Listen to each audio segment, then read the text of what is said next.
In this video, I will show you how you can test CData JDBC drivers or connector which comes with JDBC driver with Encarta. For the demo purpose, I am going to use Google Analytics JDBC driver and configure this to enable this connector in Encarta. You can just Google CData, Google Analytics JDBC driver. It will bring you to this page, and downloading is pretty simple. Just specify your information. It will allow you to download a zip file, and when you unzip that file, you will get these two. And then you need to run setup.jar, which will install JDBC driver in your machine. In my case, I'm using Mac, where I installed this driver, and then inside this folder, I have a jar file inside lib folder. This is what you need in Encarta to configure Google Analytics connector using custom connector in Encarta. So next step here is I just copied these three files and then pasted this here. I have Encarta running locally in my laptop, but if you have Encarta running in a Linux box, you can go to the home folder and then inside that Encarta node, runtime and lib, and I copied these three files here, the CData files. And then you just need to restart Encarta and make sure you restart Loader service especially, and then you should be able to use this. Let's see how I use this in Encarta now. So next step here is just go to new, click on add data source and look for custom. And here, this is where you can specify all the connect string and everything. In case of Google Analytics, if you look at the documentation for Google Analytics driver, you'll be able to get this driver class from there. Okay.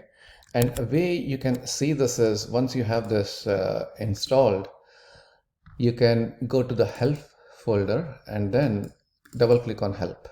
And here it gives you all the information on how to use this. And this is where I got that driver file and properties file from. So this is your driver class file and this is your connect string. And then I have Google Analytics account, which I can use. So that is again, to test this, of course, you need Google Analytics account. And you just specify your Google Analytics account user ID and then password. Encarta will authenticate you using browser. Using browser, it will take you to a browser window, and from there you can authenticate yourself and then save this. So once you have done that and this is up and running, you are connecting successfully, then you can test it using Schema Wizard. The way to test it using Schema Wizard is let's call it test Google Analytics, and then select this data source and it will show you all the tables here. So now this is only testing, right? So of course Encarta needs to validate, certify some of these connectors. So as you can see, this particular table is not detected correctly by Encarta, and this one as well. So I'll uncheck that, click on next, and then create schema. And the next step is just load data in the schema, and there you go. You have like 13 tables from Google Analytics in Encarta. You can create joins between these tables if you're familiar with all the way Google Analytics works, the way it collects data from the website and so on.